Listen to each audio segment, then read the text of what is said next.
매출이 평균적으로 어느 정도 나오셨죠? 는 한 1억 2, 3천에서 작년 22년도 같은 경우는 연간 18억 정도 했으니까 한 1억 6, 7천? 이 정도 됐었네요. 그게 이제 가게 하나.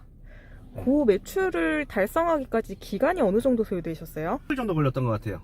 그래서 남들은 믿지도 못할 거예요. 150만 원으로 어떻게 생활을 하냐. 실제 그렇게 저희 네 가족이 한 1년 넘게 생활을 했더라고요. 또 집담보로 한 1억 정도 대출을 해주기도 했었거든요. 그 사채 빚은 어떻게 되셨나요?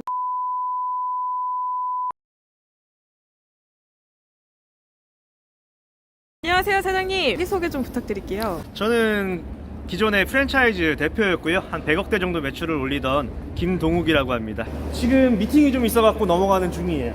사장님, 그 온라인 상품 준비 중이라고 하셨는데 어떤 아이템으로 준비하고 계세요? 샐러드인데 기존의 샐러드는 좀 손이 많이 가는 형태고 이제 사장님들께서 판매하기가 손이 많이 가고 어렵다 보니까 관리도 좀 힘들고 완제품 형태로 다 되어 있는 공급을 좀 할 수 있는 콜드체인 시스템이라고 보면 맞겠죠? 그런 식으로 준비를 하고 있어요. 사장님은 그럼 회사 생활은 어느 정도 하셨어요? 외식업으로 27, 8부터 시작을 해서 한 30, 한 10년 정도 했네요. 회사원 하시다가 창업하게 된 계기가 어떻게 되세요? 사실 여러 가지 계기가 있는데 가장 컸던 부분은 내가 주가 될 수 없었다는 거. 이게 좀 컸어요. 그러니까 어떤 방향성을 잡고 준비가 기획 프로젝트를 잡게 되면 밀어보고 이런 것들이 좀 필요했는데 그런 거를 직접 해볼 수 없고 내가 결정권을 주지 못했다는 거. 그래서 좀 하게 됐습니다. 돈이 직장인 대비해서 어느 정도 더 많이 수입이 늘어나셨나요? 사실 뭐 직장 생활할 때 제가 많이 받지 못해서 어떻게 말씀드리긴 뭐하지만 가장 최저일 때와 가장 많았을 때의 월 수익으로 봤을 때 한 10배쯤 되지 않을까요? 그렇다고 연봉이 1억이고 이랬던 게 아닙니다. 그 전에 계속 외식업 일을 했어요. 프랜차이즈 SV부터 시작해서 슈퍼바이저죠. 가맹점 관리하는 슈퍼바이저부터 시작을 해서 점포 개설 업무라든가 뭐 이런 창업 상담이라든가 전체적인 총괄도 좀 진행을 하고 그래서 부장 정도, 본부장 일들 하는 이런 정도 일까지 하고 개인 창업을 하게 됐습니다. 얼마 안 회사원 됐어요. 다니실 때는 차가 어떤 종이셨나요? 2년 전쯤 타던 거는 QM5. 이제 아내랑 상의를 하다가 요걸로 바꾸게 됐어요. 얼마 정도 하시죠? 1억 정도 돼요. 몇 개월? 상세하게 말씀드려야 돼요. 제 꿈이 누군가를 위해서 좀 조언할 수 있는 사람 되는 게 꿈이었어요. 그리고 두 번째로 여유를 갖는 게 꿈이었어요. 여유라고 하면 마음의 여유, 금전적인 여유, 뭐 시간의 여유. 요즘으로 말하면 뭐 노동력을 좀 벗어나고 뭐 사업소득이나 이런 것들이 기반이 돼야 되겠죠. 근데 그 가장 기초에 있었던 게 사실 가장이고 살아가야 되고 생계를 유지해야 되다 보니까 이 돈을 무시할 수 없는 거예요. 그래서 그 금전적인 거를 마무리 짓고 나니 이제 자아실현에 대한 부분들이 좀 보이기 시작했고 점차적으로 이제 뭐 제 도움을 좀 필요할 수 있는 자영업자분들, 왜냐면 제가 이쪽 일을 외식업 일을 많이 하다 보니까 이쪽 분들하고도 먼저 교류를 시작하려고 하고 이제 뭐 영상도 좀 남겨서 이렇게 여러분들하고 좀 소통을 좀 하려고 합니다. 매출이 평균적으로 어느 정도 나오셨죠? 는 한 1억 2, 3천에서 작년 22년도 같은 경우는 연간 18억 정도 했으니까 한 1억 6, 7천? 이 정도 됐었네요. 그게 이제 가게 하나. 그 매출을 달성하기까지 기간이 어느 정도 소요되셨어요?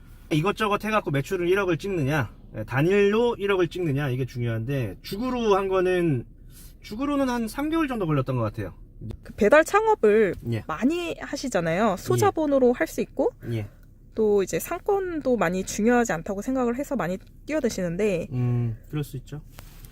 많이 망한 이유가 뭐라고 생각하세요? 공급이 많다 보니까 수요는 한정적인데 장사가 안 돼서 망하시는 분들도 많이 있지만 장사가 될 때까지의 과정들을 거치지 않고 그 전에 이미 포기하시는 분들도 많은 거예요. 그러니까 그 과정을 본인만이 알죠. 남들이 봤을 때 그냥 다 망했다고 하지만 그렇지 않은 분들도 많고, 그리고 이제 일부는 장사는 되는데 그에 대한 수익률이나 노동력이나 뭐 워라밸을 좀 중요시하는 이런 분들도 많이 계시잖아요. 요즘은 MZ세대들이 워라밸 많이 중요시하죠. 제가 MZ세대들한테 조금 말씀드리고 싶은 거는, 저도 그런 감성은 갖고 싶으나 자영업은 그 젊은 나이에는 워라밸을 챙길 수가 없다라고 저는 명령을 드리고 싶어요. 명이 뭐라고 생각하세요? 사실 조금 슬픈 얘기도 감이 돼야 되는데, 제가 직장 생활할 때 정말 1년에 회사 상황이 좀 어려워갖고, 최근 얘기예요. 최근 몇 년 전 얘기인데 1년 동안에 실수령액을 통장에 찍힌 걸 보니까 실수령액이 1,500이 찍힌 적이 있었어요. 1년이. 회사가 너무 그 어려워서. 정도면 임금 체불이 발생된 건가요? 그렇죠. 예, 예. 근데 이제 버텨가지고 회사랑 좀 같이 살아보자는 의미로 그런 경우도 있더라고요. 그때가 제가 뭐 결혼을 안 한 것도 아니고, 아이가 지금 10살이니까 뭐 한 4, 5년 정도 전 얘기예요. 그러니까 뭐 아이들 한참 크고 있고, 와이프 있고, 다 일하고 있는 상황인데, 그 정도로 와이프가 생활을 했었죠. 어쨌든 그런 부분이 있었는데, 퇴사를 하고 나서 제 일을 좀 하고도 사실 우여곡절이 많아요. 남들은 성공한 부분, 잘된 부분만 바라보는데 사실 그 되기 과정까지가 저는 더 힘들고 어려웠거든요. 예.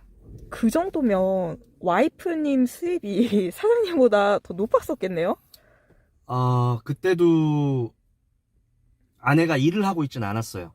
그래서 남들은 믿지도 못할 거예요. 150만 원으로 이제 뭐 생계를 하시는 분들은 150만 원으로 어떻게 생활을 하냐. 실제 그렇게 저희 네 가족이 한 1년 넘게 생활을 했더라고요. 근데 임금체불이 발생해서 연 1,500만 원밖에 안 들어왔다면은 사장님께서 굉장히 많이 참아주셨네요. 회사에 대해서. 그렇죠.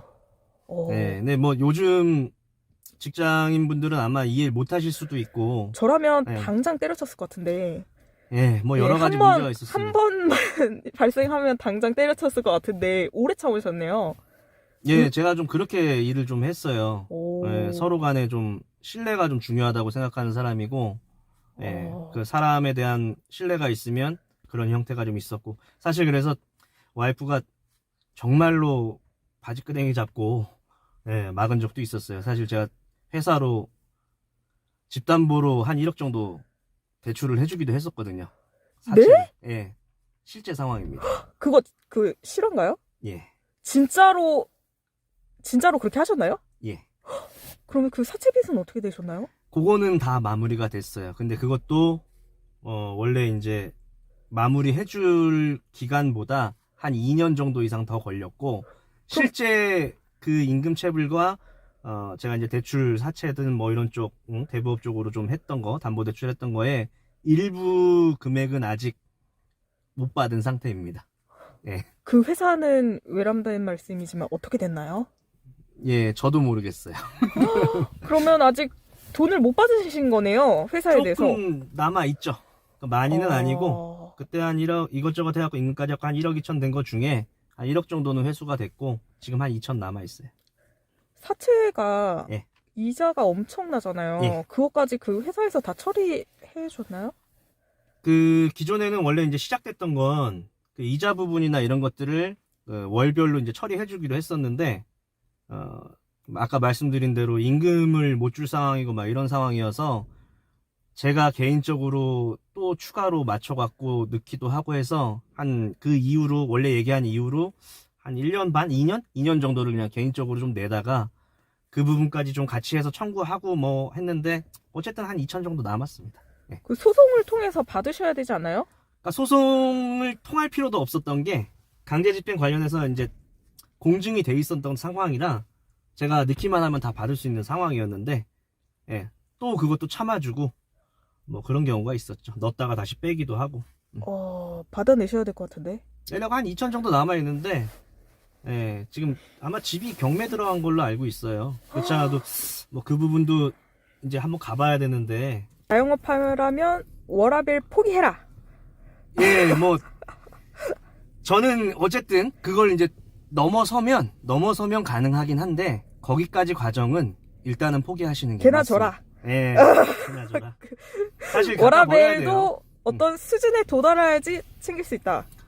예, 사실 오토 매장 하시는 분들 많이 계시거든요. 근데 그런 분들은 자기가 다 할 수 있고 그걸 컨트롤할 수 있는 능력을 갖춘 다음에 하시는 거예요. 워라밸 중시하면서 오토 매장 하신다? 망할 수밖에 없습니다. 근데 그분들은 망해도 괜찮아요. 왜? 오토 매장 할 정도면 이미 자본력이 있으신 분이에요. 근데 우리는 소익수저분들 그런 거 없고 연끌해가지고 다 모아서 1,000만 원, 2,000만 원, 3,000만 원 모아가지고 창업을 하는데 그거를 오토매장 한답시고 워라밸 책임답시고 하면 그냥 하지 마세요. 제가 미리 부탁드릴게요. 제가 3,000만 원 아껴드렸어요. 워라밸 중시하실 거면 시작하지 마세요. 3,000만 원 버신 겁니다. 예, 배달 창업은 이제 워라밸 중요시 할 수 없다는 그런 얘기신 거죠, 사장님? 예, 그걸 챙기면 성장을 할 수가 없어요.